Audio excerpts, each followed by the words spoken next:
Je suis un peu choqué. Je suis choqué, pour vous dire vrai. Je viens d'avoir un échange avec un technicien sur l'un des chantiers que je suis, où Géniage Pro par IEK fait que le suivi. Le matin, j'étais sur ce chantier en fait pour une visite en fait. Le but d'apporter mon avis sur les travaux en cours de réalisation. Il s'agit du ferraillage du plancher du R+1. C'est nous qui avons fait les plans de structure. Donc normalement, ces plans doivent être respectés.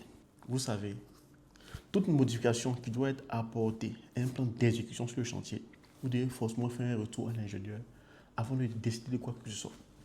Le matin, j'arrive, je découvre que des poutres qui étaient censées avoir des hauteurs de 60 sont passées à 40. Les poutres d'auteur de 40 sont passées à 30 en fait. C'est le constat que j'ai fait lors de ma visite. Donc j'ai dit au technicien de corriger toutes ces poutres-là avec les ouvriers. Comme ça, le samedi, je passerai en fait pour voir si ce que j'ai dit, si les plans ont été respectés. Ce soir, je décide d'appeler le technicien pour m'enquérir des nouvelles du chantier. Il me dit non, qu'ils vont laisser les poutres comme ça. Ouais, il a décidé avec l'architecte.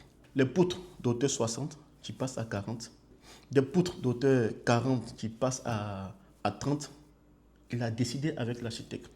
Je respecte très bien l'architecte en fait, mais ce n'est pas leur travail, ce n'est pas leur rôle en fait. En plus, ces poutres-là même passent sur des murs. Et lui, technicien, il décide avec l'architecte de changer les plans de structure conçus par un ingénieur sans aviser l'ingénieur. Quand on va parler, ils vont dire, bon, on n'aime pas les techniciens, ou bien on est un peu arrogant. Ça n'a rien à voir, c'est la rigueur. Sur quelle base on a fait les calculs? Vous ne savez même pas. Dans mes échanges, en fait, le technicien disait ce qu'il ne comprenait pas. Il dit non, c'est un bâtiment à usage d'habitation, il y a des poutres d'auteur 60. Ça n'a rien à voir. Il y a plusieurs critères qui peuvent motiver en fait la hauteur des poutres d'un projet. Ça n'a rien à voir un bâtiment à usage d'habitation. Même dans un bâtiment à usage d'habitation, vous pouvez avoir des poutres de retombée 1 mètre même si vous voulez. Ça dépend de la porte, ça dépend des charges en fait que ces poutres-là reçoivent en fait. Je ne vais pas trop parler, mais je vais simplement me limiter ici. Je vais simplement vous dire en fait par cette vidéo que souvent, les plans seulement ne suffisent pas.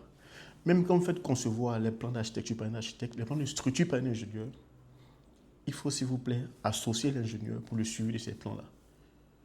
Parce que là, je vous assure que c'est un effondrement en fait qui prépare.